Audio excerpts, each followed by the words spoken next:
오늘은 중학교 2학년 1학기 수학 다낭식의 곱셈과 나눗셈에 대해서 한번 배워보도록 하겠습니다.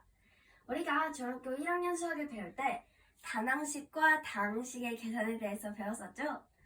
다낭식이란 단 한 개의 항으로 이루어진 식을 단항식이라고 했었고, 다항식이란 두 개 이상의 항을 가지고 있는 식을 다항식이라고 했었습니다.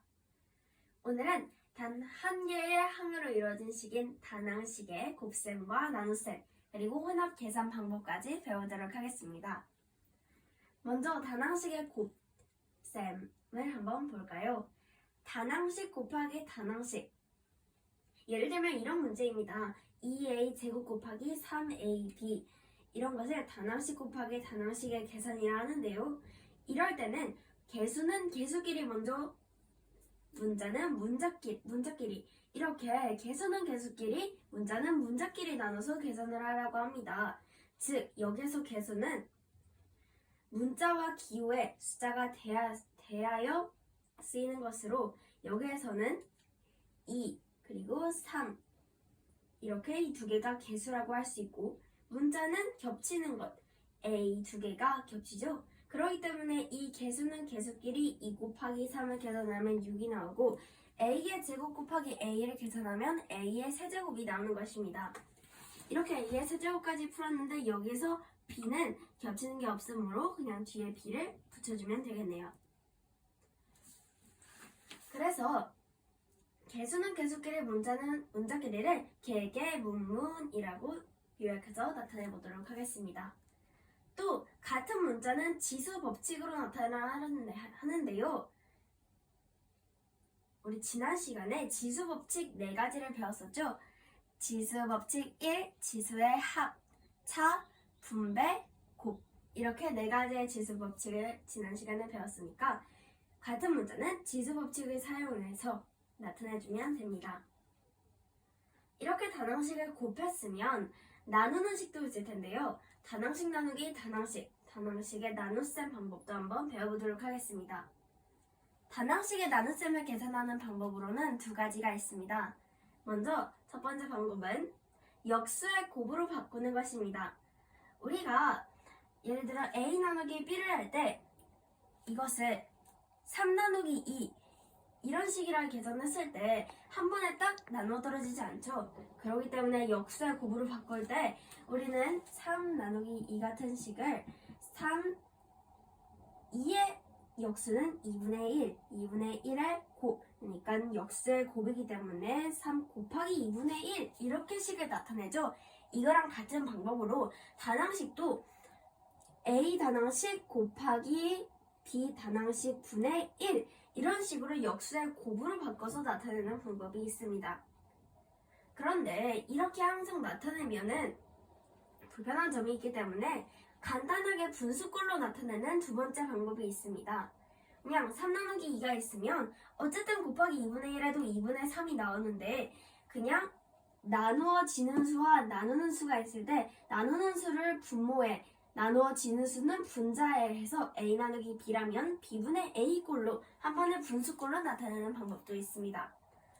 자, 그러면 한번 다낭식의 나눗셈 문제 한번 풀어볼까요? 6x 세제곱 나누기 3xy 라는 식이 있습니다. 이럴 때는 역수의 곱을 사용할 수도 있고 분수꼴로 나타낼 수도 있는데 2가지 방법으로 한번 계산해 보도록 하겠습니다. 6x 세제곱 나누기 3xy, 먼저 역수의 곱으로 나타내 볼까요? 그러면 6x 세제곱 곱하기 3xy 분의 1 이렇게 나옵니다. 그럼 이 1자리를, 이게 1분의 6x 세제곱이기 때문에 3xy 분의 6x 세제곱이 되겠죠? 그럼 이제 그냥 약분해주면 됩니다. 3, 6, 2고 x, 그럼 얘는 x제곱 남기 때문에 이것은 y분의 2x 제곱이다라는 것을 알 수가 있습니다. 이렇게 계산해도 되고 분수꼴로 나타낸다면 그냥 간단하게 이런 역수를 곱하는 이 계산 짝 빠지고 그냥 이것을 바로 3xy분의 6x 세제곱으로 한 번에 바꿀 수 있겠죠? 그럼 똑같이 계산하면은 y분의 2x 제곱으로 같은 결과가 나옵니다. 자, 그러면 다낭식의 곱은 개개, 문문, 그리고 같은 문자는 지수법칙으로 나타내고 다낭식의 나눗셈은 역수의 곱 또는 분수꼴로 나타내는 방법을 잘 알았으니 이번에는 곱셈과 나눗셈이 섞여있는 혼합 계산을 한번 해보도록 하겠습니다. 자, 먼저 괄호가 있으면 지수법칙 사용해서 풀어줘야 합니다. 괄호가 있는데 그냥 계산하면 안 되고 꼭 괄호가 있으면 지수법칙을 사용해서 풀어준 다음에 계산을 해야 합니다. 또 나눗셈은 위에서 배웠듯이 역수의 곱으로 나타내도 되고 분수꼴로 나타내도 되는데 저는 분수꼴이 더 편합니다. 자, 마지막으로 이제 이렇게 두 단계를 끝냈으면 개개문문으로 개수는 개수끼리 곱하거나 나눠주고 문자는 문자끼리 잘 계산을 해주면 됩니다. 그런데 여기서 중요한 것은 혼합 계산이기 때문에 우리가 초등학교 때도 배웠듯이 그 곱셈, 나눗셈, 덧셈, 뺄셈 이렇게 네 가지가 다 섞여 있으면 곱셈이나 나눗셈부터 계산하고 이 두 개는 앞에서부터 차례대로 계산하고 그 뒤에 덧셈과 뺄셈을 계산했었죠. 같은 방법으로 곱셈과 나눗셈만 있기 때문에 앞에서부터 무조건 차례대로 계산을 해줘야 합니다.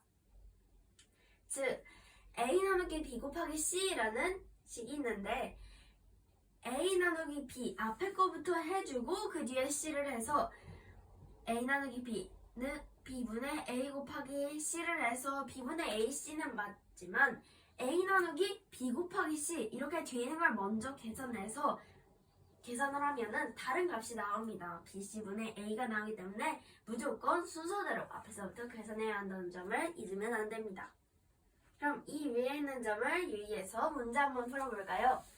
4ab 나누기 괄호 2a의 제곱 곱하기 3a 제곱 b 라는 식이 있습니다. 자, 먼저 앞에서부터 계산해줘야 되겠죠? 이거를 먼저 계산해줘야 합니다. 그런데 괄호가 있죠? 괄호가 있으면 지수법칙 사용해서 풀어주라 했죠?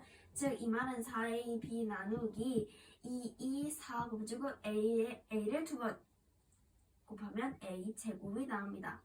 그럼 4ab 나누기 4a 제곱 이거부터 먼저 계산을 해줄게요. 그러면 분수꼴로 그냥 아예 나타내보도록 하겠습니다. 4a 제곱분의 4ab라 하면 4, 4 약분되고 a 약분돼서 얘는 a 한 개만 나오고 즉 이렇게 되는 거겠죠. 그리고 이제 b는 그냥 있기 때문에 a분의 몇이 나오나요? b가 나오죠. a분의 b가 나옵니다. 그럼 이렇게 해서 이 위의 값은 a분의 b라는 사실을 알게 됐으니까 a분의 b 곱하기 이제 3a 제곱 b를 해줘야 합니다. 이것은 즉 1분의 3a 제곱 b이므로 자, 먼저 분모끼리 계산하면 a 곱하기 1은 a분의 3a 제곱 b 제곱이 되겠죠? b를 두 번 곱해줬으니까. 그럼 이 상태에서 이제 약분을 해주면 되겠죠? a는 한 번 하니까 a 하나 남고 b는 없기 때문에 즉 이 문제의 답은 3ab 제곱이라는 사실을 알 수가 있습니다. 이렇게 오늘은 다낭식의 곱셈과 나눗셈, 혼합계산까지 배워봤는데요. 다시 다낭식의 곱셈은 개개문문과 지수법칙, 나눗셈은 역수의 곱 또는 분수꼴, 혼합계산을 할 때는 무조건 앞에서부터 차례대로 계산하는데 괄호 있으면 지수법칙으로 풀어주고 그 후에 나눗셈, 개개문문까지 계산해주면 되겠습니다. 오늘은 다낭식의 곱셈과 나눗셈에 대해서 배워봤습니다. 라운드 수업 끝!